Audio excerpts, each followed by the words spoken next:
Yo, you tuned in to Gorilla Cross Radio. Broadcasting live from downtown Las Vegas, you're tuned in to Gorilla Cross Radio.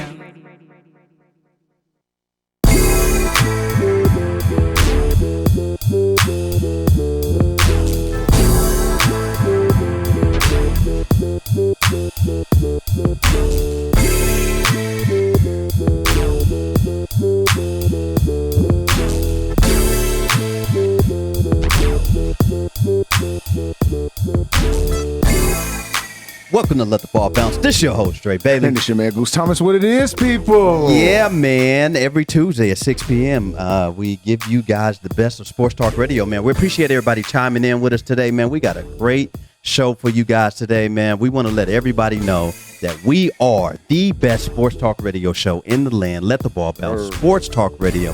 LTBB in the building. LTBB Sports, LTBB Media, however you want to pronounce it or say it, man, that is what we do, man. We are here at lettheballbounce@gmail.com if you want to be a sponsor of the show. Let the Ball Bounce on Facebook, where we got the hottest sports talk page on social media, man. If you're on Facebook and you have not heard of Let the Ball Bounce Sports Talk Radio, you're probably in Ted Bundy's basement somewhere. Ooh, ouchie. Hey, pig. Oh, just ouchie. saying, man. We got a great show for you guys, man. Let the Ball Bounce on IG, man. Hit us in the DM. Sir. Serious, man. Yes, sir. We get it hot and heavy, man, in the DM sometime, man. Let the Ball Bounce on Twitter, man, and that's with one T, man. This is what we do, man. Every Tuesday at 6 p.m. Pacific Coast time. Also, every Saturday at 2 p.m. Pacific Coast time, man. We are here to give you guys the best of sports talk radio, man. So, without further ado, man, we are going to be pushing this thing along, man. Indeed, man. Have a couple of guests in the studio, and we have a super guest on the phone. I'm going to let Goose bring him in, man. Yes, indeed, man. We got a special guest on the phone, man. None other than Mayweather Promotions own the big fella that makes all the decisions, man. We got Mr. Leonard Ellerbe on our line, man. What's going on with you this afternoon, brother? Hey, what's happening? Absolutely. Glad to be on today. Yes, indeed, man. We appreciate you coming on, man. We wanted to get you here in studio, man. We probably will at a later date, man, but we understand, what's going on right now. All across the nation and the world, man, and we just want to be on the safe side, man, and still be able to talk to the man, Mr. Leonard Ellerbe right here, man. Let's get right into it, man, because, of course, right now, the sport of boxing is at a standstill. All sports are at a standstill, man, but we still try to, get our fix. And with the sport of boxing, Mayweather Promotions has been at the forefront, when you talk about innovation and making things better and pushing the sport forward, man. So I want to ask you, man, how did you originally get started in the sport of boxing? I really started out as a youngster growing up in the Washington, D.C. area. I was boxing for quite some time, and that's how I initially learned the sport of boxing, and I had a great love for the sport. For many, many years, I was having hand problems, as a youngster, so that's why I didn't move my career forward, and then came in on the other side, and I happened to link up with the famous family, the Mayweather family, and the rest is history. That's right. That's what's up, man. So that means you've been in this sport of boxing for a long time, and so now you're on the other side as far as the promotion and things like that. How is that going? Let me ask you this question: who are some of the fighters in Mayweather Promotion stable who we may know or but still may be on the lookout for as far as up and coming boxers?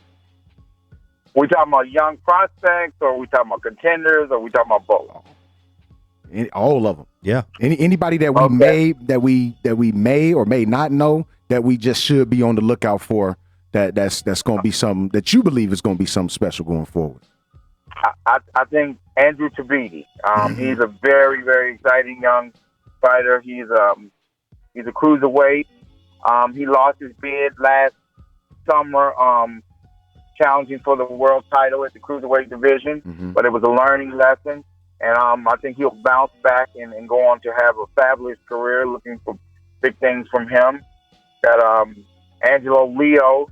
He's another one of our young, exciting 122-pounders. He'll be looking to mix it up with the top guys here in 2020. We're looking for big opportunities for him. We got so many. Ladarius Miller, another young, exciting fighter who's looking for a big opportunity in the lightweight division. Now we go to some of the prospects. Xavier Martinez. I think he's one of the top prospects in the entire sport. And we're really, really looking for some big things from him in 2020. And I think that he's really, really at the cusp of something really, really special. Richardson Hitchens, former Olympian. He can do it all. He's a 140-pounder. Another exciting young fighter. Looking for big things from Hitchens. Malik Hawkins out of Baltimore, recent signee, signed him in 2019, and within the first couple months, he was in 2 fights, and he was scheduled to fight in the main event on Showbox in February, but due to an injury, we had to move him out of that slot. He's looking to make a lot of noise in the 140-pound weight division. We also have Vidal Riley, very, very exciting young prospect who has quite a bit of knowledge of the game. He's kind of dabbled on the training side. Also, he trained KSI. I'm sorry, for his big fight with Logan Paul. Kevin Johnson. I know I got to be leaving somebody out. Kevin Newman, another exciting young fighter. Juan Heraldez. So again, I have a very, very good roster of young, exciting talent that's on the cusp of some big things. That sounds like a complete stable. That's a complete stable, bro. That's enough to keep this thing going. Wow. Unbelievable. Oh, most definitely. Yes. Most definitely. Yes, indeed. Well, I mean, moving forward, man, we got the most notable name, and that's Tank Davis. What do you expect going forward in 2020 and beyond for Tank Davis? Still a young dude, still learning the fight game. That's crazy. We've seen him. He's very, very exciting. Super duper left hand, man. What do you expect from Tank Davis going forward? I expect big things. I mean, right now, Tank Davis is one of the biggest attractions in the sport, hands down. Yep. He's definitely in top 4 or 5 biggest attractions in the sport right now, and he's only 25 years old. So expect major, major things from him. He will become the biggest star in the entire sport, and it won't take that long for that to happen.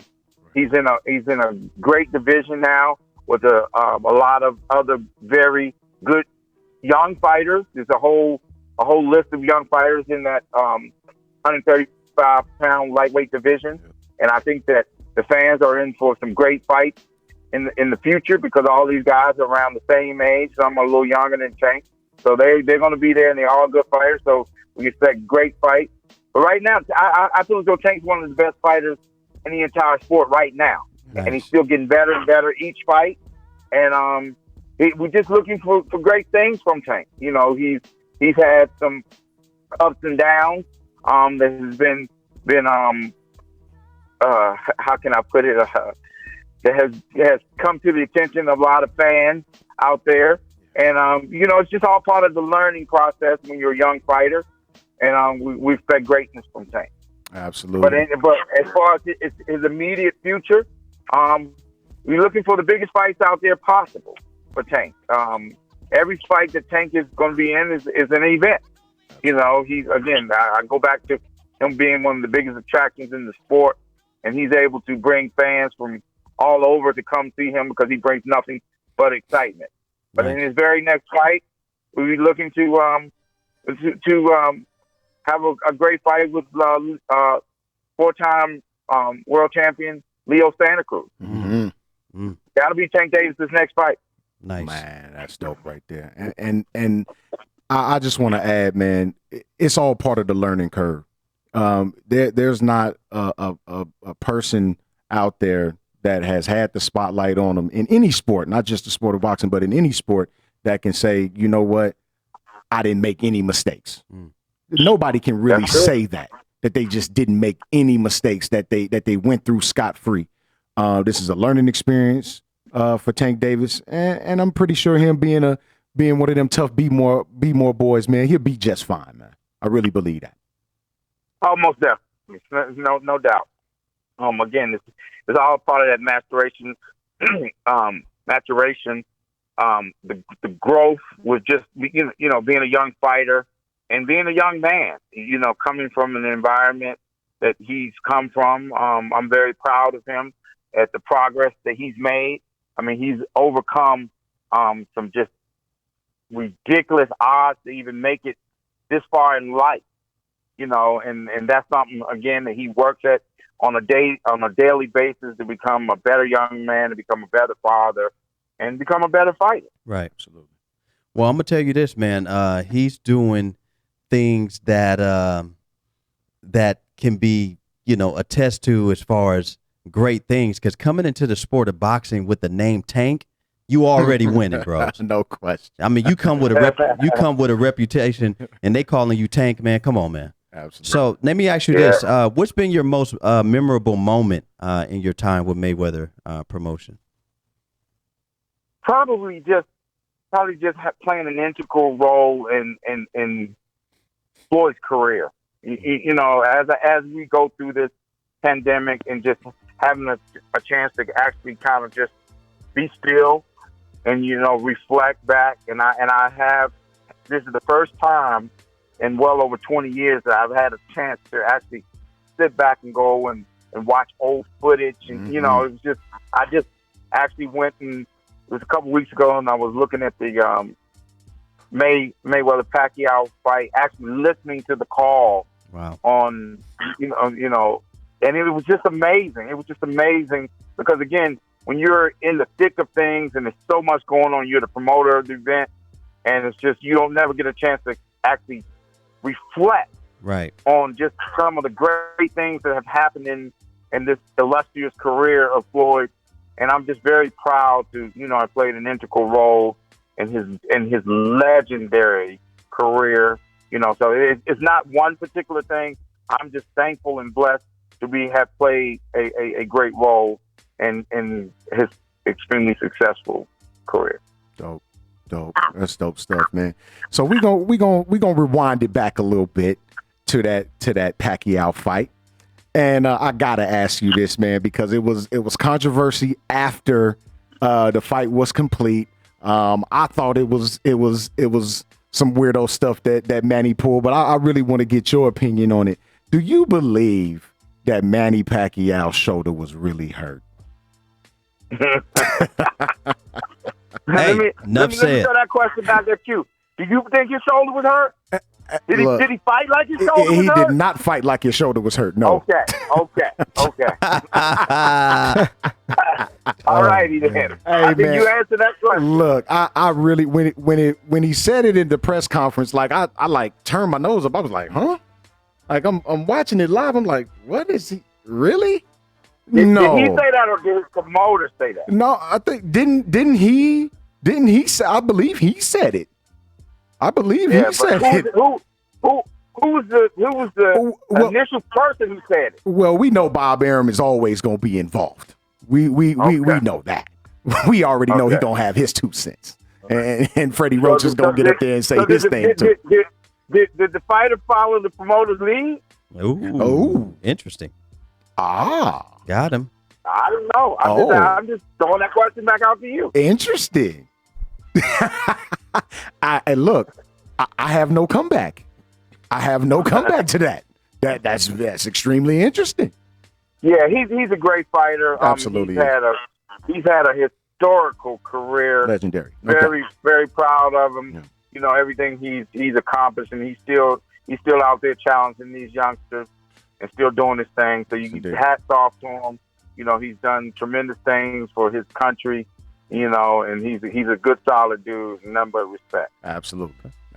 We're talking about good fighters, man. What are Floyd fight plans? Is he done or is he done? Floyd's retired, and unless he says he wants to do something else. And as of right now, he's retired. Yeah, because we've heard this retired thing from Floyd before, and when he did come back, more recently, that I can remember is when he fought, Marquez, and just performed an absolute clinic after 18 months out of the square circle. So I can never count Floyd Mayweather out just knowing his training regimen and what he does. I actually caught a IG live where he was running in the neighborhood. I'm like, oh, here we go. Here we go with Floyd Mayweather, man. So I can never count him out, but it's like he has nothing else to prove. He has nothing absolutely. He has nothing to prove. He's accomplished everything, that anybody could just dream of. Sure. And 2 or 3 careers. Sure. Broken all the records. It's just, again, living legend. No doubt about it, man. So moving forward, man. Who is on your Mount Rushmore of boxing? You personally, Leonard Ellerbe. Who, if you could have a Mount Rushmore of boxers, who would be on your Mount Rushmore of boxers? Floyd Mayweather, no doubt. And everybody else just fall in. It's no doubt. No, we've had a number of great fighters, in the history of the sport. There's been so many, and it's all. It's when people don't fight in each other's era, right. Because you have some that say Sugar Ray Robinson was the greatest fighter ever. Okay, I watched film of him, phenomenal fighter. Sure, phenomenal fighter. But in my eyes, TBE. No doubt. Yeah. Floyd Mayweather. No doubt. Floyd Mayweather. Absolutely, and I guess a follow up would be to that. Does Floyd really believe he's the greatest boxer ever, man, or is he just or is that just for camera, just for show? Man, that man put in. He done put in work. Yeah. He done put in work. Ever since he was a kid, and as he would say out of his own mouth, he didn't put in this work to say somebody else was better than him. Yeah, but he went out there and proved it. True story. He went out there and proved it. Absolutely. He retired undefeated and fought in the biggest fight, broke all the records. Yeah. Beat everybody that we put in front of him. Yeah. What more can he do? True story. Yeah. True story, man. So who do you think, through Floyd's career, who do you feel that Floyd's toughest fight was? Ooh.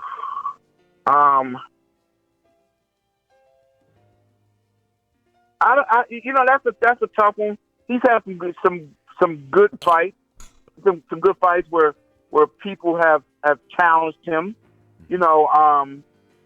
That's a good question. I don't have an answer for that. Because he's been in some good fights. Yeah, and some have been a little more. I don't want to use the word difficult because again, he's always dictated what was going on in that ring. Sure. So, and he's always come out victorious. Sure.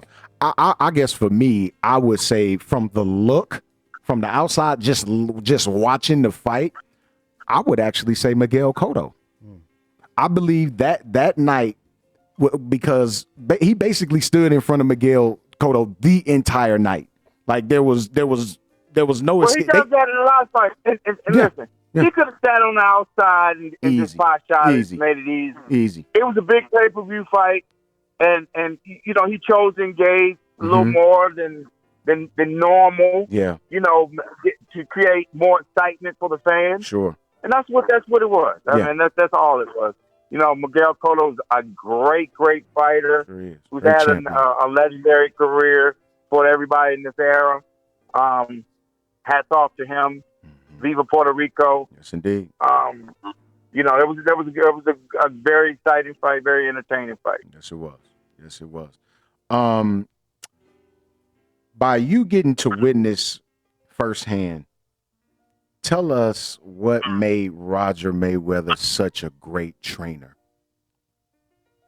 Ooh, Roger was a historian of the sport. You know, he had a wealth of knowledge that's very rare today. Roger was like a walking encyclopedia, and he would talk to anybody about the sport. So his general knowledge of the sport, not general knowledge, his vast knowledge of the sport at an early age. I mean, when he was a kid, he was training kids. Mm-hmm. True story. When Roger was a kid, he was training kids. Wow. He loved the gym. He'd always been around the gym and been involved in the sport as a little kid. You know, and he loved the sport, and he went on and he learned so much, you know, from the sport, put in all the work. And again, you know, he look at the work that he put in with his nephew.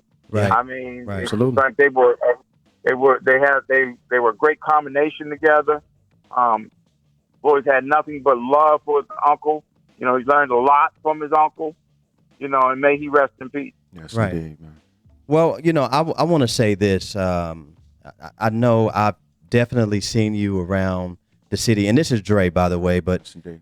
me and my dad, we own Serenity Funeral Home where Mr. Roger, you know, Mayweather was. And so it was an honor to help, you know, send him away in the fashion that, you know, the Mayweather family sent him, you know, away, you know, under the circumstances of this pandemic. So just, you know, as a business owner, you know, to you, I want to say thank you for, you know, the things that you are doing to, you know, kind of pave the way for other people to come in this sport and do what you do.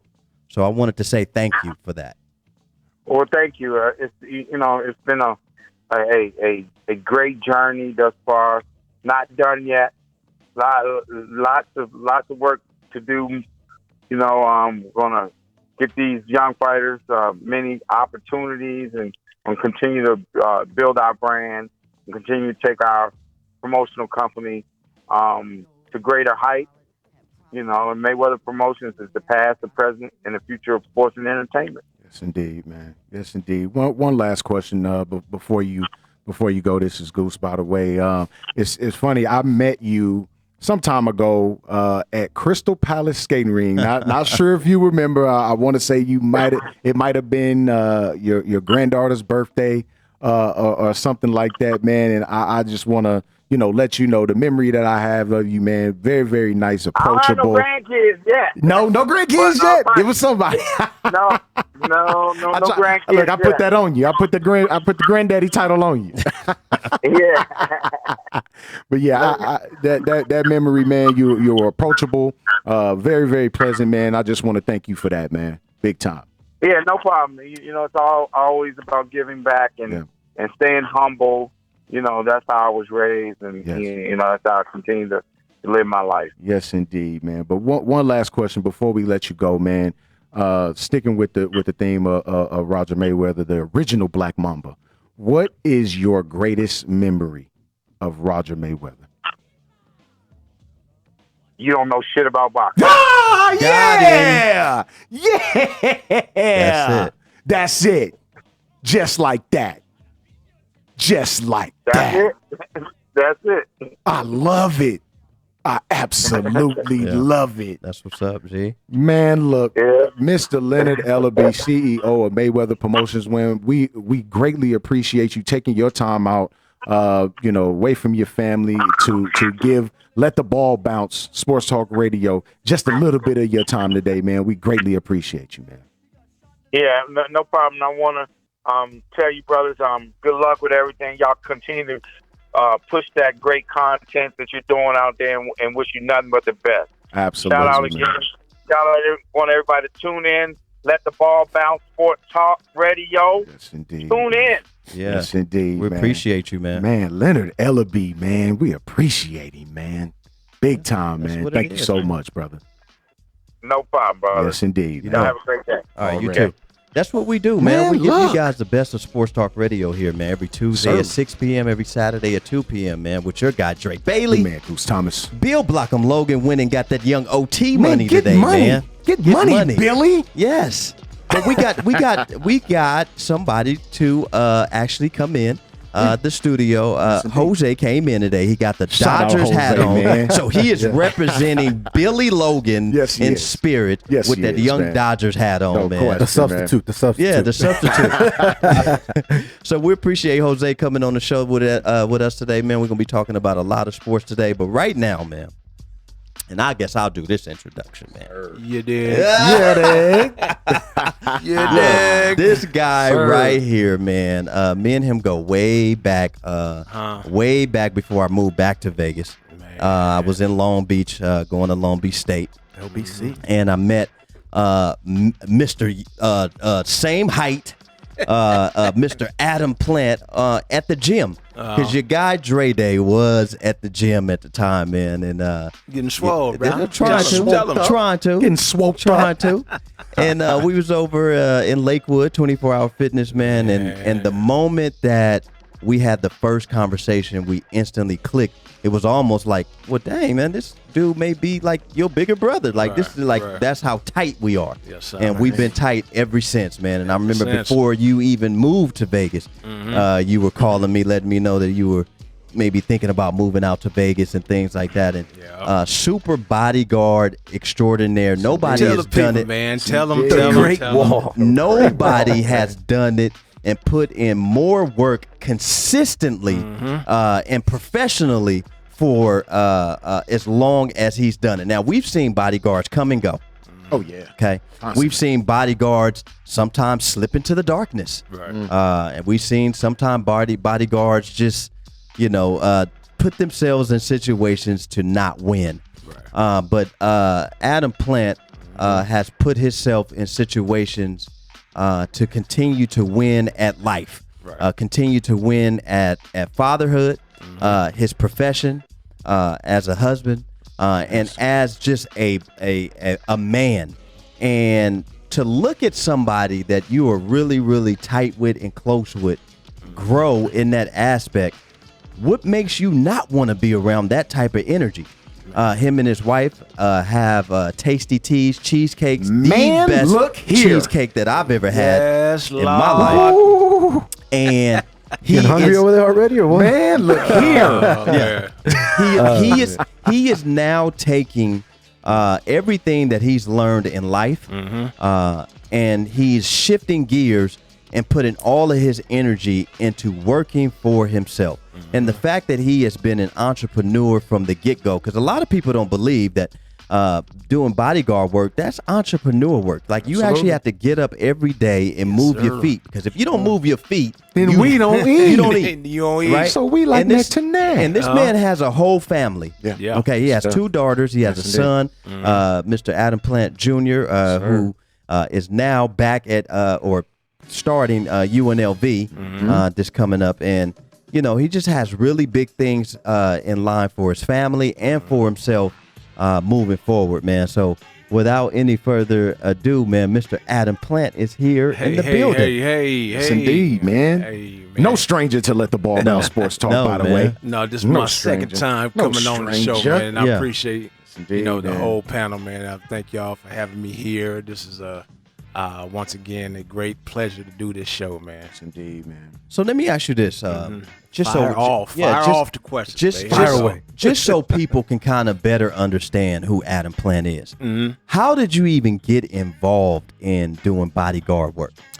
Well, for me, it started I'm a football player, and said this before, I'll say it again. Till the day I die, I'm an offensive lineman, I'm an offensive tackle. That's my trade. That's what I believe I was born to do. When I played for the BC Lions back in 2002, I received a spinal injury that, led to me being released from the team because, as you are aware, in Canada, they can only keep so many American players. Yep. And most of those players are going to be DBs and wide receivers. So I was, I got cut, man. And on the plane ride back home, I was just thinking to myself, what am I going to do in my life? Because everything had been based around football. And playing for football. So I had no I had no fallback, and so went back to California and started working in the grocery store again. And I was out gathering some baskets in the parking lot, man, at Ralph's grocery store in Carson. Stop charging for bags already. Ralph's. So I was at Ralph's, man, in Carson. I'm gathering the baskets, man, and it just hit me. I was like, damn, a few weeks ago, I was just about to play against the Hamilton Tiger Cats. Now I'm back in the city bagging groceries and shit like that. So, very, very humbling thing, man, as Leonard was just talking about, humbling things in your life, man. And a buddy of mine, Vince Camper, came in the store, and he had a security shirt on. And I said, "Oh man, look here come the fake cop. Look at it." But that's my boy, though. That's my boy. But I always had, not clowning security, but I never had any aspirations of being security, right? Yeah. So I would just say little things here and there. And so he had plugged me up with a gig that weekend, and he told me he was paying $70 a night, which was to be bodyguarding a guy named Evan Lionel, who was a comedian out of Chicago. And so I went and did that gig. It was the Friday I got 70, and the Saturday I got 70. So to me, getting $140 as cash as opposed to getting that $725 an hour at Ralph's, was a no-brainer. Made no sense. You know what I'm saying? $725, $140 for 2 days. I'll take that $140 for $200, Alex. You know what I'm saying? And so from that event, I had, with me, I'm always an observer of my environment. And so while I was there, the guy who was running the security, I asked him, I said, man, how can I get more gigs like this? And he said, well, young man, you have to get out and you have to get yourself known. And people, you just have to let them know that, you're new to security and, basically market yourself. And I'm great at marketing. So, I was staying in Compton at the time at my mom's house, and every night I would just drive up to Hollywood, and I would go to either Sunset and Hollywood Boulevard. So wherever I seen the crowd, I would get out and stop and see if I could meet the security manager or whoever was running security or whatever. And I did that every night until I picked up a gig every day of the week. Wow. Every day. So, man, come on. How many people wake? Go ahead, Goose. Kids. You going there. Kids. You're going there. You're already going there. This is what you call persistence. And mind you, I was new to security game, right? Yeah. So this was nothing scripted. This was nothing written out. This was just spare the moment thinking. Yeah. Okay, if I want to get more cash money jobs like this, would make sense. Go to Hollywood every night. Got to sell yourself. Take it on the fly as you go, basically. And you just in life, man, you got to believe in your own ability. True. I've always been a person that can vibe with any person, any type of person, any background, any culture, any race, any religion. We can always dialogue, and I could connect with you some kind of way. So, being that I knew that was my skill, I had no fear of running up, introducing myself to people, or getting out the car and just not knowing you, but still coming up and finding out how I can get myself on. Yeah. So like I said, man, I did that every night of the week, and it was a beautiful thing, man. I got a question for Adam, if you guys don't mind. Yeah, so, go ahead, man. a lot of players, especially, I spoke to Caleb Herring, ex-UNLV quarterback last Shout out week. Caleb Herring, man. That's my guy. He bro. talked to me about how depression hit him after he didn't make it in the league. Once he went to the Colts training camp and all that, how he recovered, how he dealt with it. You as a former player, knowing you got cut, knowing you were on that plane coming back home trying to figure out what you were going to do, did you ever go through that? And if so, how did you keep yourself going and say, this isn't the end of the road for me, there's still something left? Great, Man, great you know Excellent. what? That's a that's a bomb. That's Great a bomb question, question, bro. man. That's a good question. I think a number of guys, it goes unsaid and unheard that a lot of guys go through that, man. It's a heavy mental depression, because you got to think, like with my son, who's a current football player at UNLV. He's been playing defensive end since he was 8 years old. So imagine him not getting drafted, like the things he would go through. I mean, for me personally, to answer that question, man, it was there were times, man, where I was alone and I would cry like drastically. You know what I'm saying? Because I got to I became a professional football player without playing high school football. You know what I mean? And I know the work. Like Drake could attest to this. Yeah, the sure. work, I was doing 1,000 push-ups a day, along with working out every day. My 1,000 was just my starter up. That was just to get the blood pumping. Blood flowing. But you think 1,000 push-ups every day? I did that for years, man. Till I got like my elbows was burning with tendonitis. You know what I'm saying? Because I would do that. So yeah, to answer that question, man, it's the way I dealt with it was becoming a bodyguard. I mean, it's no other way to answer that. I was blessed, man, to get with Snoop Dogg, because Snoop had a semi-pro football team, right? Yeah. Okay. And so when I got hurt in 2002, I was making a comeback for 2003, and the Ottawa Renegades were going to sign me, right? So they wanted more film on me as well. So Snoop having a semi-pro team allowed me to go play and collect that footage to show to the teams, and then I also had a chance to play with the United Football League, the Vegas local bonus. Yeah, I so I was remember going to that. try out for them too. Yeah. And so shout out Eddie Hartwell, man. Yeah, man. So, Jamil Downey, good friend of mine. He was on the team too, cornerback. Big. My boy George Foster was a starting tackle for him, man. And my other homeboy, he played defensive end. I can't think of his name right now, but yeah, man. You never lose that, And like I said, for me to work so hard towards that goal, and you got to think as a kid, man. I was the first time I played football was ninth grade in Rialto, California, Colby Junior High School. I was third stringer.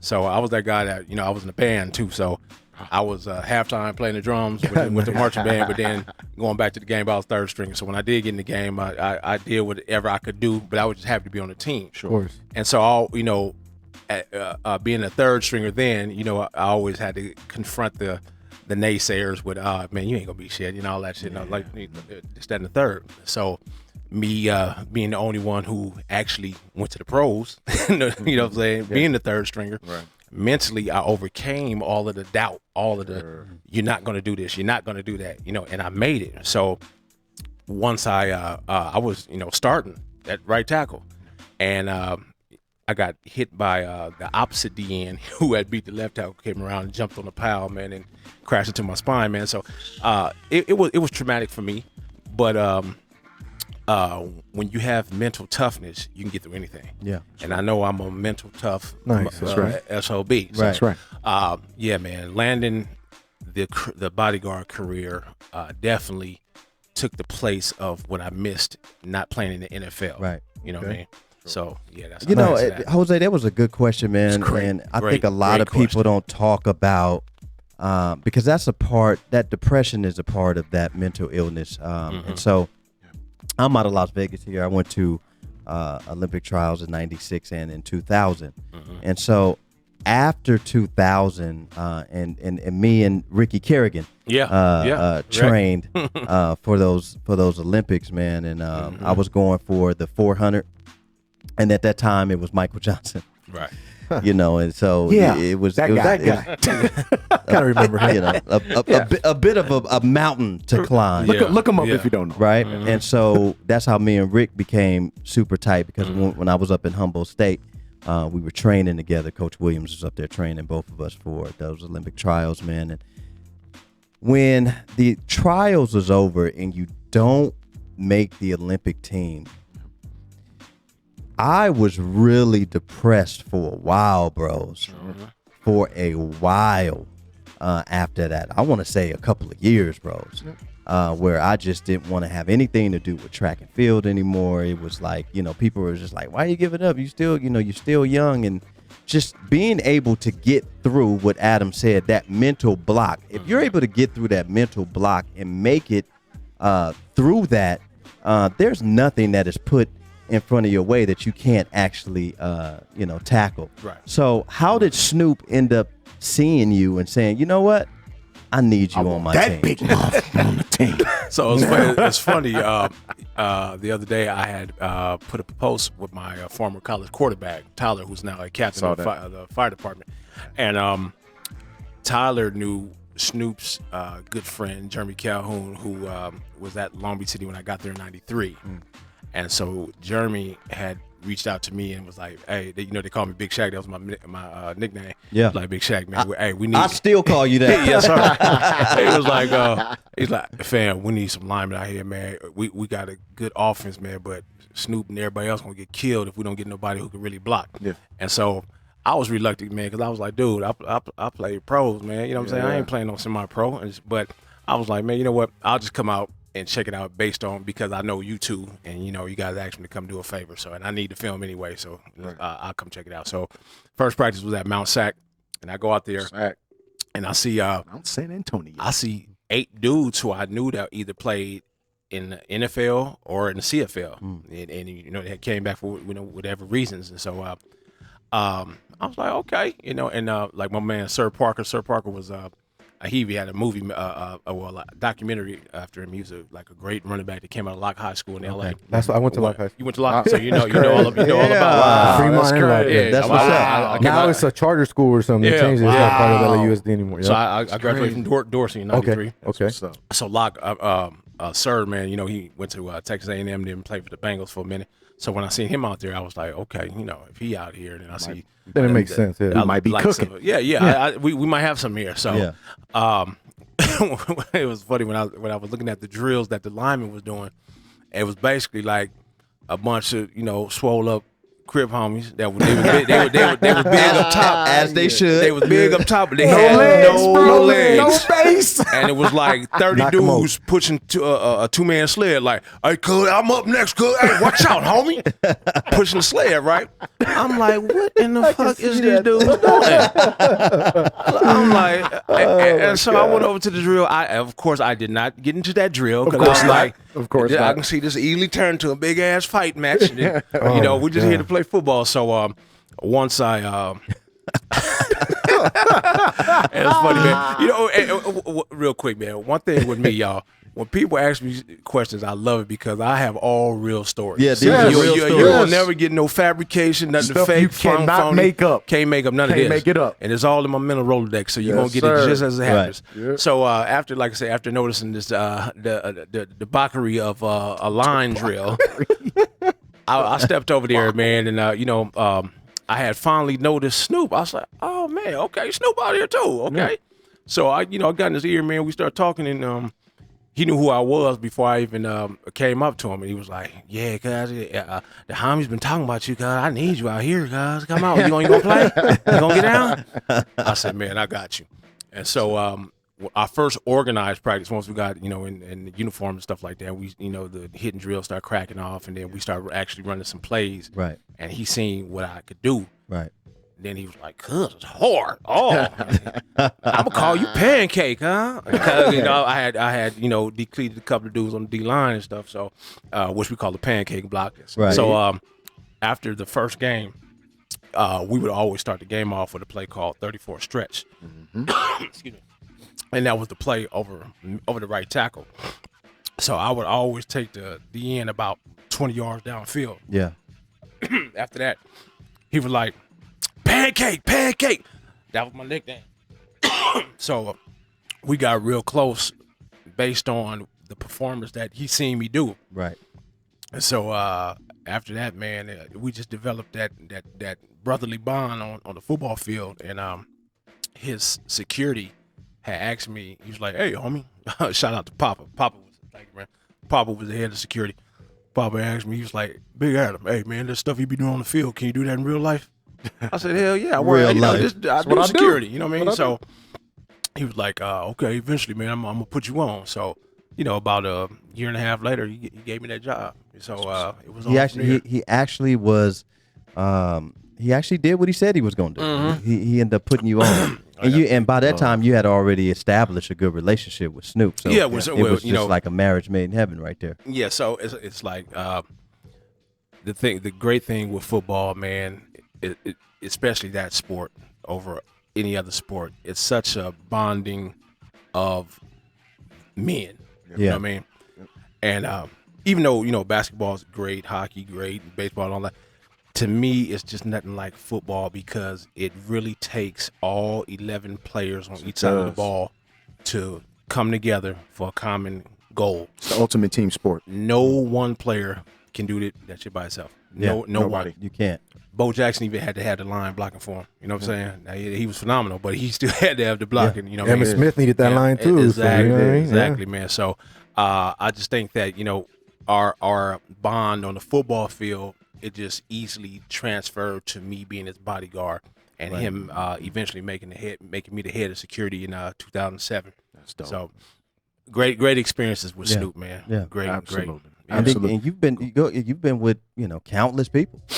So roster thick, G. As we were just speaking to Leonard Ellerbe, shout out to Leonard. Yes, indeed, man. Making the transition from Snoop Dogg to Floyd Mayweather was a great move, man.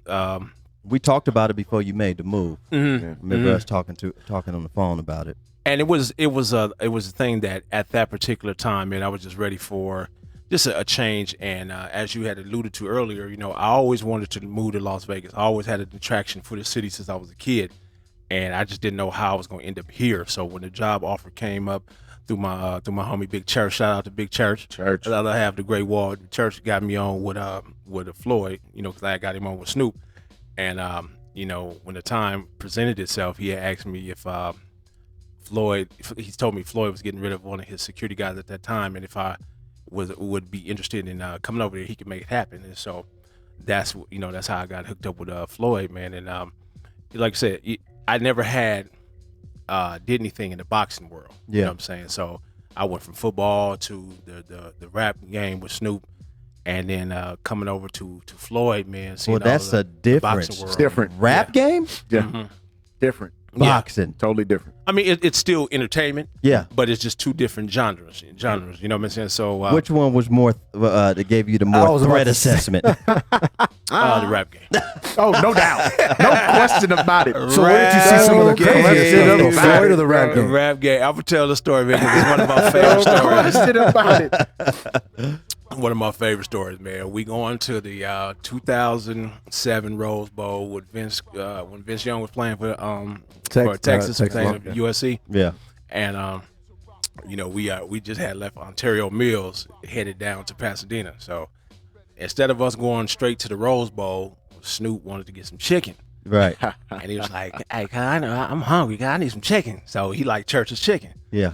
So the only Church's chicken that was around was in the heart of the Denver Lane Bloods hood. Here we go. Pasadena, right? Pasadena. So I said, "Dog, you know where we at?" I said, "We in the heart of Denver Lane." So he was like, "Oh no, cuz we good. They good with me." I said, "Okay." So I'm thinking we gonna pull up, and I'm gonna go in there, order his chicken, come back out, and then we gonna mash to the Rose Bowl. So I get out, I go inside, use the restroom real quick. I come out, he in line. I'm like, what in the hell is he doing?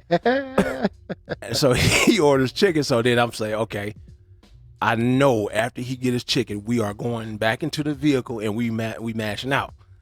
This man get his chicken, put it on the tray, and sit down. Oh man! In the back. Come on, Snoopy. No, not just sit down. We sit down in the back of the restaurant. Yeah. One way in, one way One out. way in, one way out. Wowzers. So I'm just thinking to myself, man, this is a terrible ass situation. This is bad. This is bad. In the middle of Pasadena, bro. Here we got a known Crip. Yes. And sitting like In a a blood sitting duck neighborhood. in the blood neighborhood, eating some chicken. So, and man, like I just said, man, these stories could not be made. Can't make them up. They actually happened. So it was a guy rolled by on a bike. I seen he had a red rag. So he rolled by, and he looks in the window. Man, that joker backed up and looked and just paused and was like, "Hey, blood, ain't that nigga Snoop Dogg?" And just whistled. I swear, man. About 100 bloods came from I believe you. out of nowhere. It was like a movie scene, like somebody said, "Action!" So everybody coming up to the window, swoop, and this, and that, and the third, waving their rags and all that. Wow. I said, man, and think.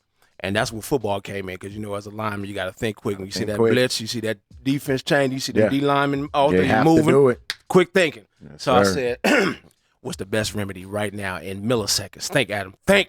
So I said, dog, this is what I'm going to do. I said, we're going to walk you out.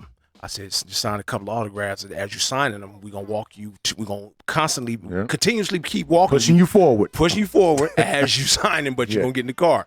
So he did that. And, of course, they were like, hey, man, Denver Lion, well, where you at, homie, But the remedy to that was, it is so funny. Once we got him in the car, Snoop said, hey, go get a cashier. I think he gave me $500. Go buy all the homies some chicken. Wow. So I went there and gave her $500. I said, get them whatever they want.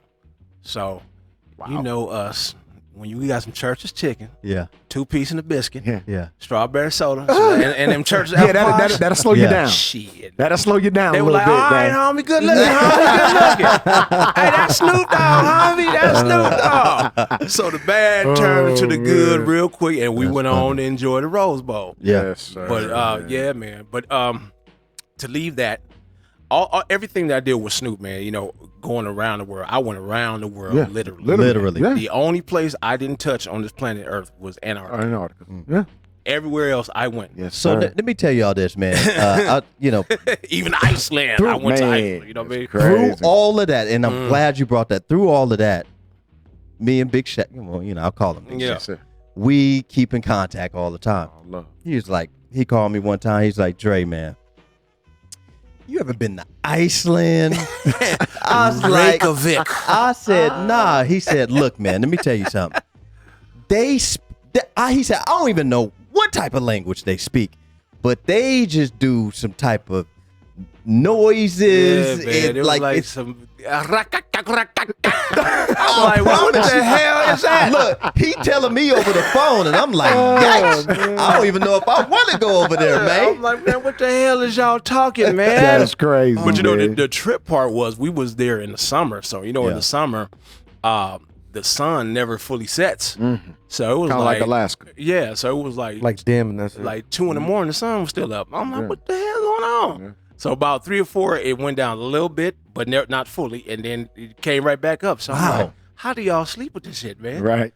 And then they said it's the opposite in the fall. You Yep. know, it's mostly Right. nighttime. Absolutely. So, yeah, man. But that you know the experiences with Floyd, man. As y'all were talking about earlier, the Pacquiao, the Canelo tour was like amazing, man. That was crazy. I actually had started with him. I started with Floyd December 28th of 2007, and earlier that month, that's when he had fought Ricky Hatton. So, Knocked Tim into the turnbuckle.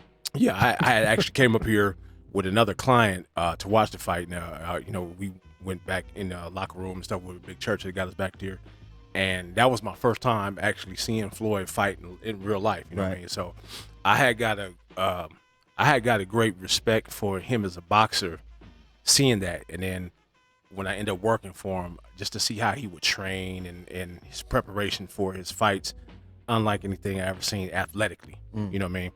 We had our clashes as men on man shit, but as an athlete, I would tell anybody he's the best fighter I've ever seen in my life. Right. You know what I mean? And I would put him in the class as one of the best athletes I've ever seen in my life.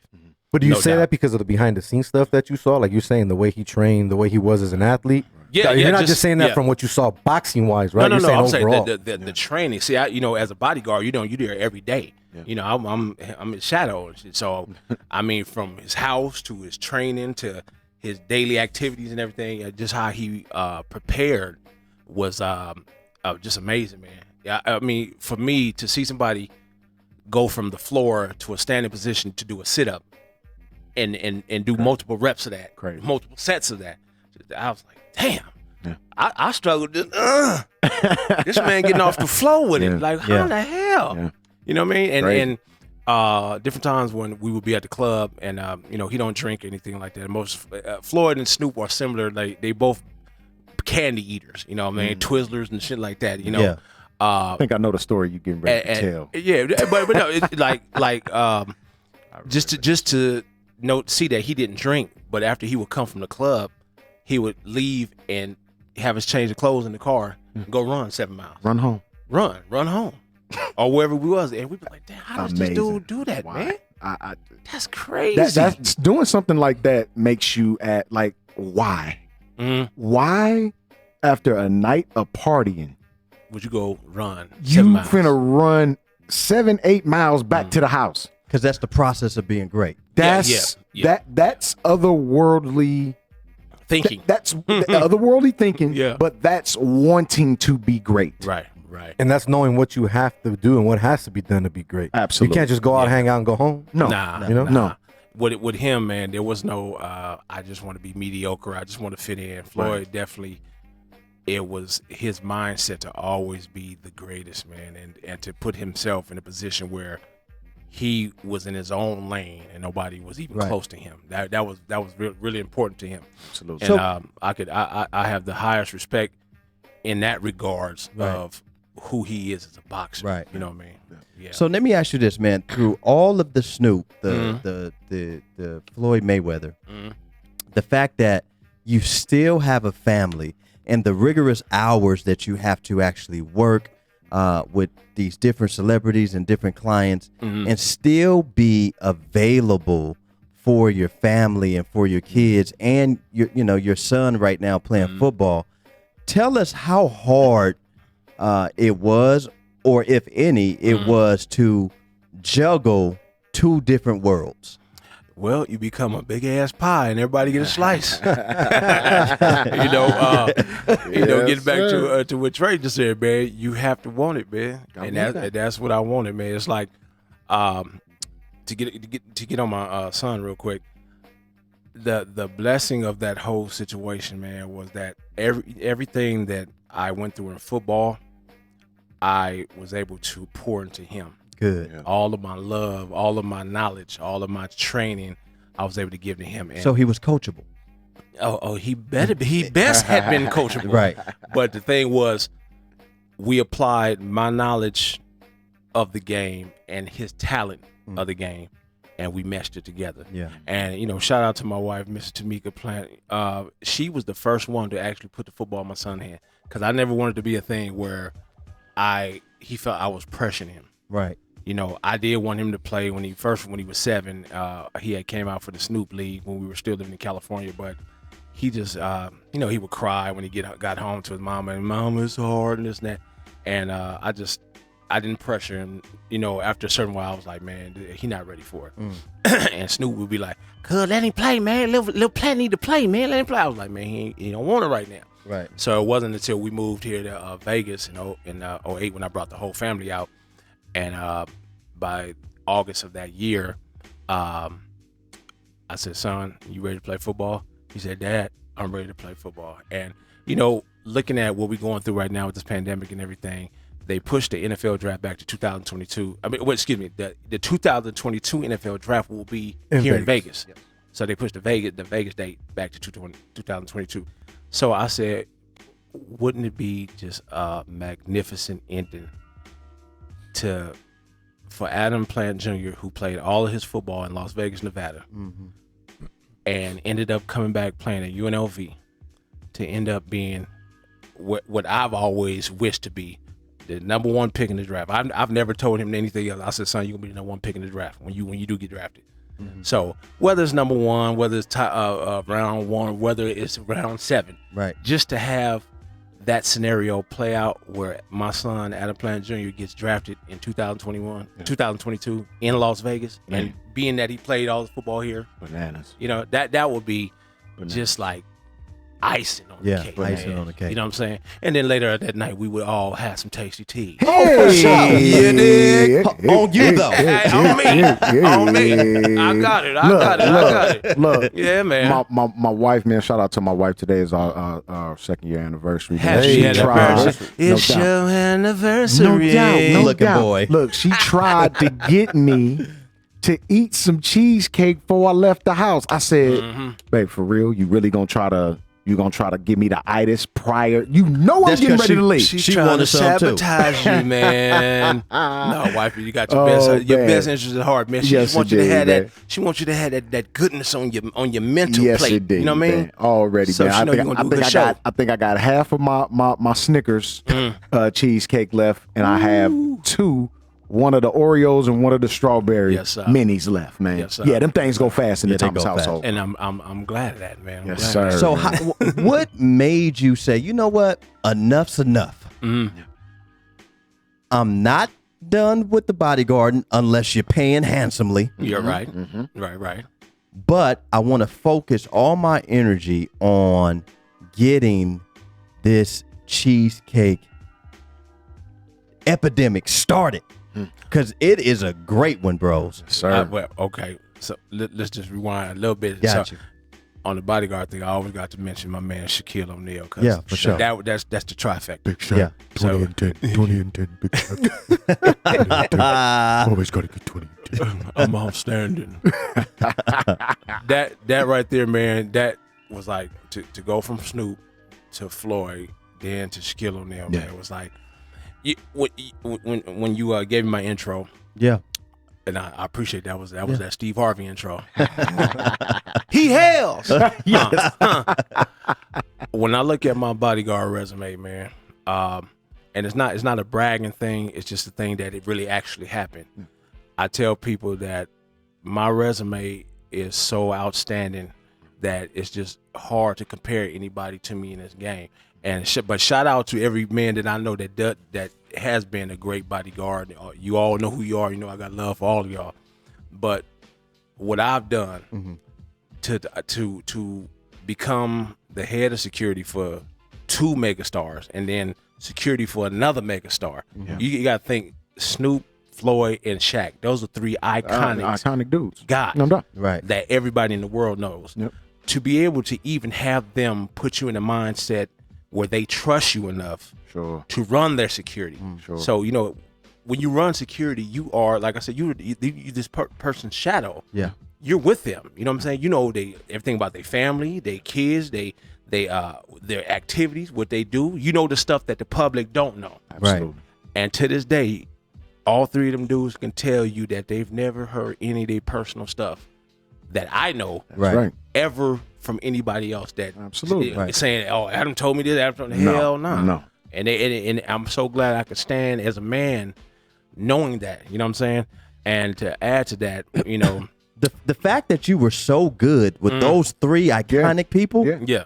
Yeah. It was a lot of that gold. he got a phone call from Tekashi 6ix9ine. Uh-oh. Yeah, man. Yeah. Yeah. You might want to stay away from that one, though. Just saying. I mean, looking at it now, man, you know, people ask me, man, would you go back to Tekashi? I'm going to answer that like this, man.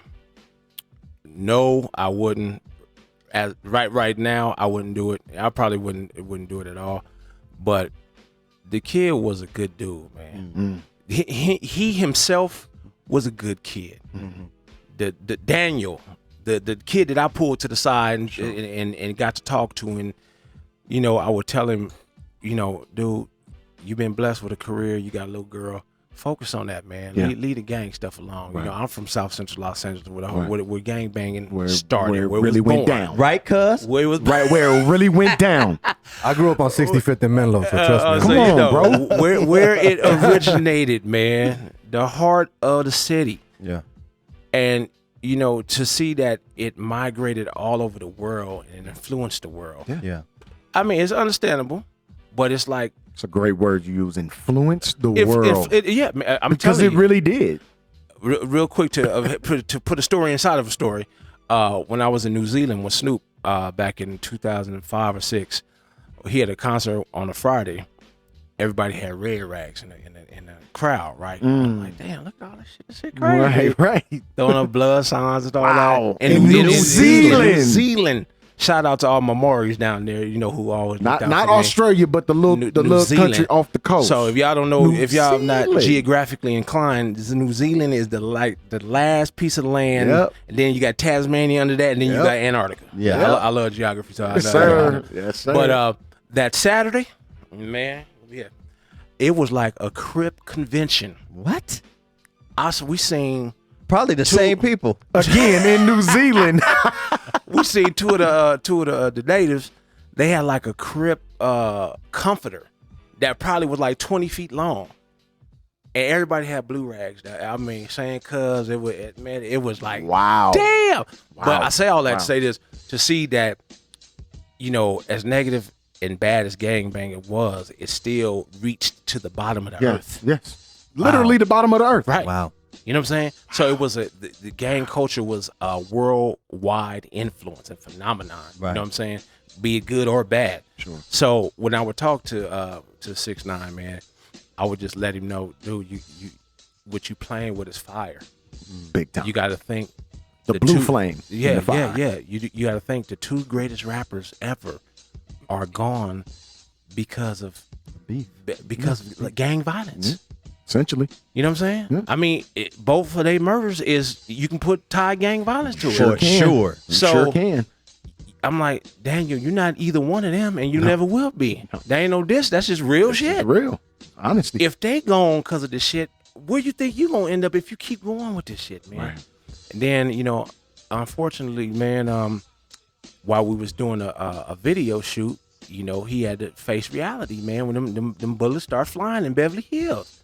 And you know, cats ain't playing when they come to Beverly Hills to get at you. They coming.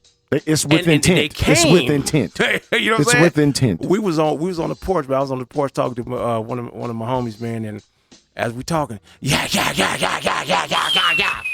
So we run to the back. I see Church had died, by the couch. I said, Church, man, were you all right? He said, my nigga, they was shooting over there. I just seen the light, like, wow, damn. Wow. So, man, yeah, man.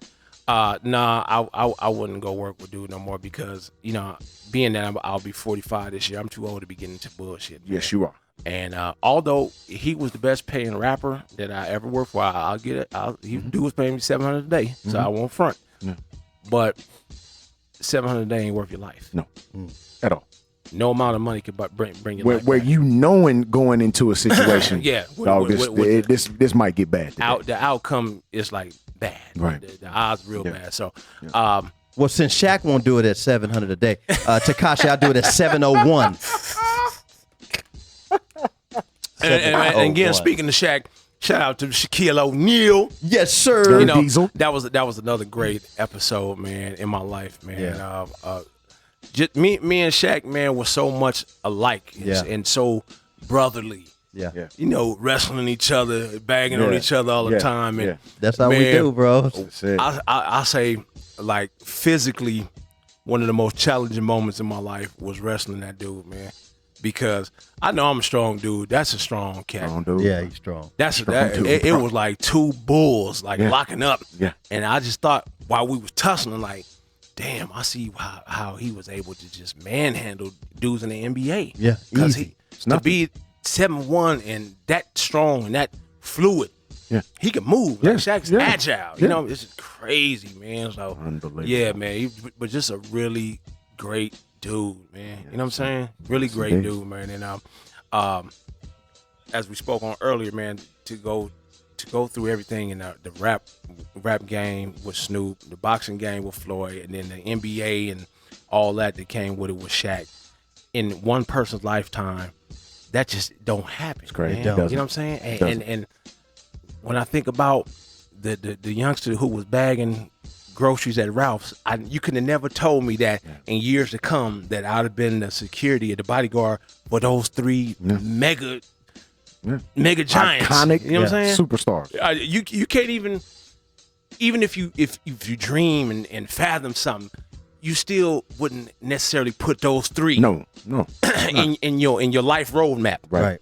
That you actually would be, you know, where different times it was just me and them, and they, you know, going to a place or something like that. You know what I'm saying? No other security. Right. Me, them, and whoever they with. Right. And I was the only one there. Like it's been time me and Snoop rolling through different neighborhoods. Like, come on with me. Yeah. It's been time. Floyd, Big A, come to the house. Come to the house. Yeah. I'm like, what's up, Floyd? Just come. And me, and, you know, he had the chef make us something to eat. We just sitting there chopping up. Me and him. Yeah. Shaq. Hey, 2010. we over here. Let's go. 2010. Let's go over here. You know what I'm saying? And we'd be at a location, whatever. You know what I mean? So, I just looking at these dudes on TV. Yeah. When I was, you know, just a regular. Yeah. Yeah, I'm still out of playing, but I'm just saying when I was, you know, No doubt. you know, when I hadn't experienced that side of life yet, to end up, you know, reaching that security plateau, it's Right. crazy, man, Mhm. Right. crazy. Yes. crazy, So crazy. I know I've seen, and then we'll get to really the cheesecake and what you're doing now. Mhm. But I seen a real touching IG post from you, man, when Nipsey Hussle passed away, man. That kind of really touched you a little bit. Yeah, being that we both from South Central Los Angeles, and I got to meet and talk with Nipsey on several occasions, man. And Nip had told me that he was like, hey, homie, you know, I've been noticing you, man, homie. You know, I can respect what you do, man. You know what I'm saying? Because he had seen me with, you know, with Floyd and different people and stuff like that. And then for him to say that, and that actually was probably about maybe about 2 weeks before he passed, man. I had stopped at his T-shirt shop right there on Slauson and Crenshaw, and we was chopping it up, and he had got my number, and cause I told him I can carry and everything, and he was like, homie, you know, I probably could use you on some stuff. You know, his bodyguard is J-Rock. Shout out to J-Rock, my homeboy. But you know, all artists at some point, when the bigger they get, they still need extra bodies. You know what I'm saying? Sure. Especially guys who can carry. And you know, when that happened, man, it was just like, damn, I just talked to dude 2 weeks ago. Right. And the unfortunate thing with the gang shit, man, is like, even though he had evolved as a man and was on some you know, just some positive stuff, you know what I'm saying, uplifting the community and financial literacy and just life literacy, the impact that it had, because we both from South Central, you know what I'm saying, he's Slauson and Crenshaw, I'm 10th Avenue and Jefferson, and it was just, he was really, Ice Cube, the biggest rapper, was the biggest rapper from LA, but Cube didn't actually go in the hood like that once he got to a certain level. Right. You know, everybody loved Cube and all that, but you're not gonna find Cube on Slauson and Crenshaw. Right. You can go in Nipsey's store any day and he's there. Yeah. Right. Giving jobs to people, handing out money, help, you know, and really talking and camaraderizing with the neighborhood. And when you're from the city of Los Angeles, man, it means a lot for one of your own. You know what I'm saying? And that was just real. It was a hurtful thing to me, man, because and I remember I was listening to I Ain't Mad at You, man. And that song always kind of touched me, you know, because I got to really meet Tupac in life when he was filming Poetic Justice. Had that song on, man, and I just thought, man, his kids just lost their dad. And me being a father, it just hit me, man, and I just couldn't stop the tears, man, because I'm like, he's a father. Right. I'm a dad. Right. And I know if my life was taken over some nonsense, the impact it would have on my children. Man. Right. So I could just only imagine he got babies, you know what I mean? Like, that's hard, man. And you know, God bless them kids, man, because, you know, like I said, no amount of money can bring you back. That's very true. No matter how much you got, man. So, yeah. That's very true. That's it, man. Again, man, you're listening to Let the Ball Bounce Sports Talk Radio, man, with your guy, Dre Bailey, man. You got your man, Goose Thomas. Jose in the building, man. Big Adam Plant is here, man. Jose, I like that hat, man. You know what I'm saying? Got to represent. Always got the SEO on, too. I'll show that. He LA to the heart. That's right, man. Look, man, if y'all want to call up, man, I mean, Adam Plant is here. Come on, man. I'm answering all questions. Give us a shout up here, man. All questions. You know what I mean? Yeah. Call in, man. Give us your takes. So how did wifey just say, you know what? Let's do cheesecakes. So let me tell y'all. Because you've been sitting on that secret for a long time, G. Man, let me tell you. Man, look. So the last artist I was with, man, was Sweetie. Man, shout out to Sweetie, man. Great young lady, great staff. You know, I had a good time working with her, man. But I came home, and it was late November, so my birthday was in December. I was about to turn 44, and I had told my wife, I said, babe, I got to do something. We got to do something because I'm tired of bodyguarding. You know what I mean? I'm tired of being out there like that. And so we always knew how good the cheesecakes were. But it was a thing where I was selfish. I didn't want nobody else to know about my wife's cheesecakes, but me and the family. Just make them at the crib. That's my wife. Yeah, y'all don't need to know about this. Right. But you know, one of my casino host friends, she's a big cheesecake lover, and I had told her that my wife could make great cheesecake, and she was like, "Oh my goodness, well, if she can make one, I'll even pay you for it." So my wife made her an original 9-inch cheesecake, and then she made her son some mini cheesecakes. And man, when I seen that lady like 2 days later, she was like, "Oh my gosh, those were like the best cheesecakes I ever had, best of my life." Oh my God. And you know what I'm saying? Adam. I put all this on Instagram, man, so y'all know it ain't no front, ain't no faking. And her husband, hilarious. I had asked him, I said, Dave, how'd you like the cheesecake? He's like, blew my mind. Oh my goodness. I hope you guys make $1 billion. So Tamika, the best cheesecake I've ever had. Best cheesecake. And so with that reaction, man, you know, I'm a people person. I like to read people, and so, like I said, I knew how good they were, and having somebody else say how good they were, I said, babe, let's make it happen. Yeah. So we took it to our lawyer, and we made the LLC. We got the business license. We we trademarked the logo, and then we patented the recipe. Good. That recipe, Yeah, can't go nowhere. Man, it's like Can't go nowhere. Like Coca-Cola. I wish you would I go try wish to make a you would. Coca-Cola, Man, okay. and they don't know about it. What? All right. Hey, man, it looks like we got a phone caller, man. We got Oh, somebody that want man. to chime in, man. Caller, Please. you're on live with LTBB. State your name and where you're from, please.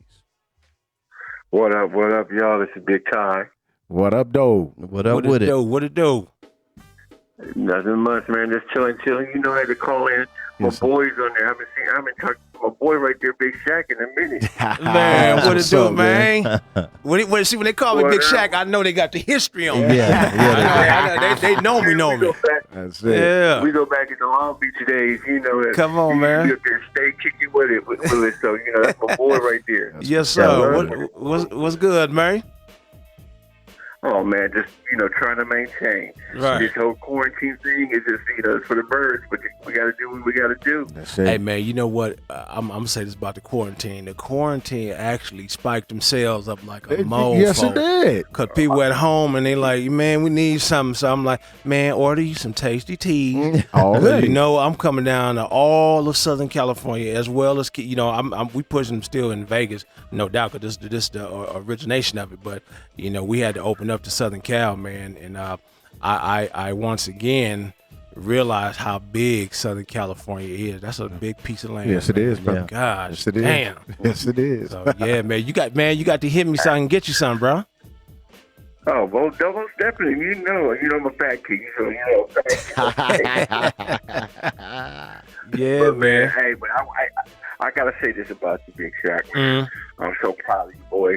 I mean, every time I would see you at different premieres, different things like that, doing your thing, but also you reinvented yourself right now with your wife. You always creating things. So, you know, I gotta give you a salute. Hey, it, man. you know that I Love. appreciate that, man, to the heart, man. Because with me, as Dre already know, man, I never changed being at a plant, man. And the same, you know me, Big Shaq. The same Big Shaq you knew was the same one you're gonna get. I never let, because I was working with Snoop or Floyd or Shaq or whoever it was, make me think I was better than anybody or change who I am as a person. You know what I'm saying? Because I love the people, man, and I love just always being able to go to anybody and still maintain that level of communication, man, and friendship. You know what I mean? Shit, man. Real talk, that's real talk. I mean, we go back to the days when you were going to camp to, you know, in the NFL, you know, trying out here and there, doing your thing. Yes, sir. Yes, sir. So definitely, I got respect and a lot of love for you, bro. Yeah, man. I got the same love and respect for you two, family. Real talk. That's Hell it, yeah. man. That's love right there, man. Give folks their roses while they're here, man. Man, real- Show your love and real. respect Oh, to folks while they're here, man. That's a beautiful thing Real. to hear that from one man to another, especially because you know we don't. As men, we don't give each other that love like that. Right, We think we think it's sissy-fied. We think it's, oh man, I ain't tough if I do that. Hey man, I'm not afraid to tell nobody I love them. Real talk, man. Not at all. That's real talk. If I love you, I'm not afraid to tell you that I love you, bro. Yeah. That's what you're supposed to do. If you genuinely love someone, you tell them that you love them. And you know what, man? I'm a real big energy person, man. So that's another reason why I love being me, man, and maintaining who I've always been. Because if you're going through something in your life, man, you could have a situation where you just lost a loved one, you lost your job, or you're just going through some kind of depression. If you have that ray of positive energy, man, with somebody like, hey, homie, you all right? Or, you know, to give you that hug That's you were it. just talking about, or just to give you some encouraging words, man, that positive energy can be transferred to uplift you, man. You know what I mean? Right. I'm always about that, man. Already. Always. Man. Yes, indeed, man. Most definite. Hey, but also during the time where you were mentoring your son while he's going through things where he was trying to become a great lineman, trying to get to college. So definitely, Yeah, man. you have to know. I've been watching you from the time you left Long Beach till you went to Vegas doing the good thing you've been doing. So That's definitely, I got to salute my boy. yes, sir. It's love right Appreciate there, you, man. man. We appreciate you Thank calling in, big thank time. you, man, for Yes, real. sir. Big time, Brody. For sure. I got love for L. Let the ball bounce. Y'all my people. So Appreciate you, y'all man. had a good show last night too. That was fun. All love. Hey, yeah, we that's appreciate what's that, up. G. That's what's up, man. Appreciate it, Dope man. stuff, bro. I appreciate you, Brody. But for sure, hey, y'all take it easy and keep it up. Yes, sir. That's what's Indeed, up. Great, man. to, Go great to Mob, hear Brody. from you too, man. You know it. Sir. So let me ask you this, and Jose, you can chime in on this. Hey, The Last Dance, man. This Michael Jordan series, and Goose said a couple of weeks ago that this may go down as the best documentary of all time. Boy. I mean, what are your thoughts on it so far? I like it. I like what I'm seeing because not only is it bringing me back to my childhood days, growing up watching Jordan, but I'm seeing things that I'm like, I forgot about that. Yeah. Oh, I forgot that was going on. So it's one of those, like you're saying, that it could go down in history as probably one of the greatest. Granted, we got to see the rest of them to see what's going to happen, but 1 through 4. it's on that step so far. 1 One through through 4 has 4? been good already. Man, look. Like, it's the conversation piece when I go to work. Boy. I'm getting text messages in the morning. But you guys are going crazy the day after the show. I Boy. mean, it's out there. It's out there. It's good, Unbelievable, man. Hey, but you know what's crazy? If you had the Michael Jordan airtime, Yes, sir. or the absolutely. Come fly with me. Come fly with me. You already saw know that. that. Yeah. Absolutely. I mean, man, in my opinion, Michael Jordan is the greatest basketball player of all time. In my opinion, man. And it's funny, man. Me and Floyd had an argument my first year working for him. He was like, "Man, Michael Jordan ain't no greatest player of all time, man. That's a paper champ." Oh. I said, "Well, okay. Me and you who haven't played in the NBA, Paper champ. they have 49 of the greatest players they ever played, right? Yeah. They had a vote. Yeah. Each man had to vote. Michael Jordan got the number one spot. So who are we who didn't play in the NBA Right. to say that he not? And the 49 other greatest players said He's is the guy. So, bruh, Can't argue that. What's the argument? Ain't nothing to argue. I mean, I'm a big Will Chamberlain fan. I'm a big Shaq fan. Shaq's You know what I'm saying? my favorite player of all time. And when it's all said and done, though, man, when Michael Jordan was like looking at a concert every night. You know what I'm saying? Yeah. You wanted to It's be must-see TV. glued to the TV. Must see you TV. did. Yes, you Mike did. made the city of Chicago. He put them on their back on his back, Yeah. man. It's box office. You know what I'm saying? Where Yeah. it was in our era, man. We got to see Michael Jordan play. Sure. You know Yes, what we I'm saying? did. And I love LeBron. I love. There's a lot of players that, man, I think that are going to carry the NBA, but nobody put the NBA on the level that Michael Jordan did. Man. No.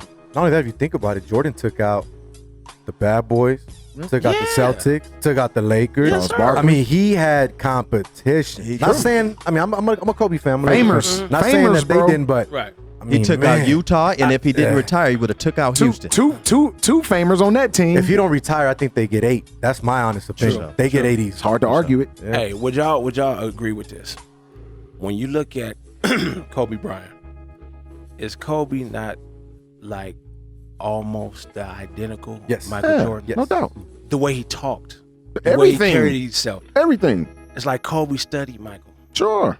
but he was T. the closest thing to Mike. Yeah, he Sure. was And that's close. why Mike respected him so Sure. much. You know Yeah. what I'm saying? No doubt. Kobe was his own great player. No doubt. But with all great athletes, they look at somebody who came before them. Yeah. Floyd looked at other boxers before him. Sure. Shaq looked at other centers before him. Yeah. Snoop looked at other rappers before him. Yeah.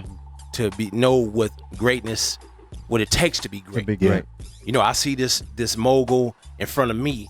So if I want to be anything close to that, I know what I have to do to even go beyond that. True. If I want to be great. Absolutely. You know what I'm saying? So it was like in the bodyguard game, I ain't gonna lie, it was dudes that was my homie Big Coco, my homie from Booyah Tribe. You know, there's a lot of dudes who did this job. Yeah. But I knew what I had to put on I had to put that Adam Plant twist on it. True. To take the next step. Yep. And for me, I wouldn't even, like I said, I had no intention on doing any security. Yeah. But I said, if I'm gonna do this, I'm gonna be one of the, I'm You gonna gonna be be a Hall of and I'm Famer. Absolutely. Oh, famer. And I'm gonna be great, man. So- Your guy, Dre Bailey. Your man, Goose Thomas. Hey, we got a caller. Last caller, man. Caller. What's your name? What's your question? Caller. Caller. We'll start freestyling in a minute. Hey, I like that Outcast. So I like that yeah, Outcast playing the special. criminal. Special. so yeah, man, this we really appreciate you, man. How can the people reach you? Yes. I Big give Adam? out my cell phone to the whole world. As you my should. cell phone number is Straight up. 702-443-8769. When you text that, it's going right to my hip, right? Yes, And I'm gonna look at it, and all I need you to do is leave me your name, your order, and your address, because I'm gonna deliver it to you. And we getting that shipping system down to when you shipping perishable items, Yes. man, it's real tricky because if you don't have the proper dry ice, Gotta with it, have that you know what dry I mean? ice, baby. or the proper packaging, your shit would melt. Yes. Or to get crusted. It'd So be bad, yeah. and the one thing that I pride myself on Tasty Teas cheesecakes is that we haven't had no negative, Good. nothing bad said about it yet. Good. And I want to keep it that way as long as possible. You know what I mean? So the worst thing that can happen in my life right now is for a customer to get a damaged product. Right. And Absolutely. I'll go crazy. Because you know they'll be in. What? But let me say this too, man. Somebody sent me a picture of somebody supposedly coming out with they call it cheesecakes minis. Now I'm all for everybody succeeding and doing what you do, and that's the beautiful thing about life. Life is always about competition. That's what keeps people on their toes, and I have no problem with that.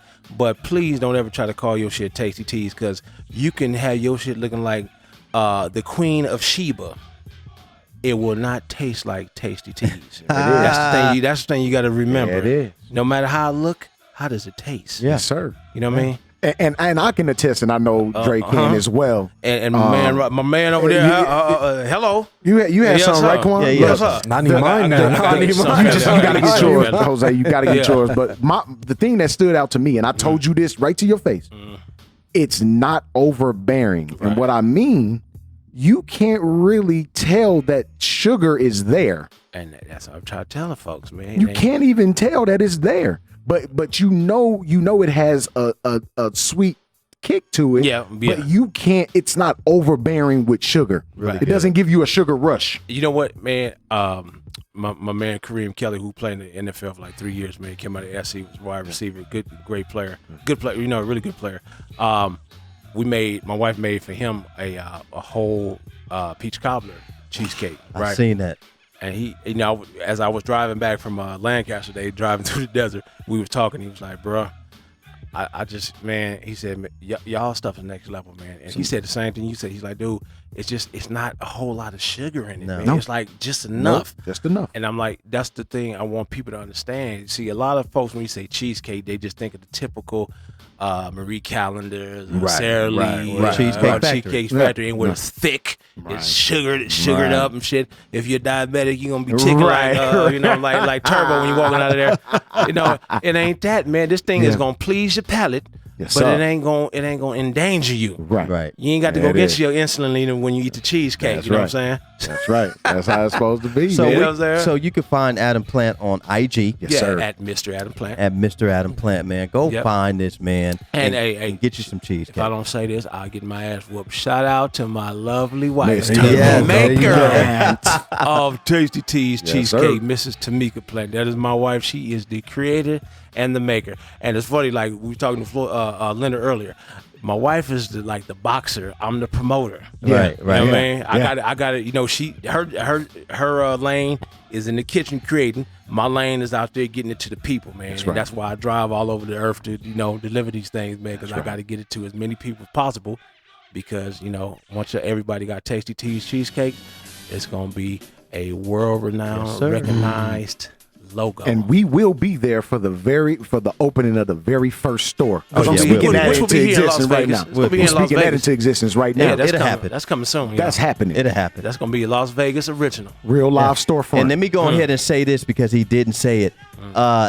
They are not accepting any partnership, any percentage, or anything with these Tasty Teas cheesecakes. They Nah, are keeping man. one. Now, if you want Yeah. to donate or you want to If you help. want, business loan. If you say, hey man, look here, I'm gonna throw you $100, just give me like $150 back. You got that all day, bro. You know what I'm saying? But when you talking about, man, I need about 20% of the company. Hell no. That's why, I could have been. We could have been went on Shark Tank. I know Damon John. I bodyguarded Damon John's daughter last year. I know it. I got his number on my cell phone. Yeah. So I could have said, Damon John, can we go on Shark Tank, man? But the thing that people don't realize on Shark Tank, they take a piece of your company. Yeah, of course. And if your shit is the most successful, it is the bigger cut they're gonna get. I'm sure that's somewhere in the contract. So, nah, man, we can't have that. Man. Yeah. That's how the lady who made Kentucky Fried Chicken. That's how she lost her shit to the Colonel. Yeah. Not getting that paperwork right. Gotta have that paperwork, man. Got to. Anything and to end this off, man. If any encouraging words I could leave to people, especially the youngsters. Whatever you trying to do in life, whatever you want, your want has to match your effort. Yes. You know what I mean? Yeah. You can say, I want to have $1 million. I want to be this. I want to be that. What are you doing Yes. to reach that? Yep. You know what I mean? Make your want match your effort, That's what's up. and you'll you'll find success. That's what we're gonna do. We're gonna name this show Want/Effort. When you want to be able to find it on YouTube or whatever, Want/Effort. You gotta make it match. Gotta have Look, your guy Dre Bailey, man, Goose Thomas. Bill Blockham Logan is not in the building. He making that young money, but we did have Jose in the building. Indeed, man. Adam Jose. Plant Yes, indeed. in the building, man. AP, man, Yes, you already indeed, know. man, and the great Leonard Ellerbe, man. Yes. We definitely appreciate Leonard. him calling in, man. Definitely a great interview with you. When I was thinking about it, I'm like, yo, this is like the Mayweather Promotions show right now. But we promote them tasty teas we right definitely now. promoting them tasty teas, man. cheesecakes. So this is what we do, man. Every Tuesday at 6 p.m. and also every Saturday at 2 p.m., man. We'll give you guys the best of sports talk radio, man. Sir. And your guy, Dre Bailey. Your man, Goose Thomas. And guess what, man? If you're scared, You better go to church.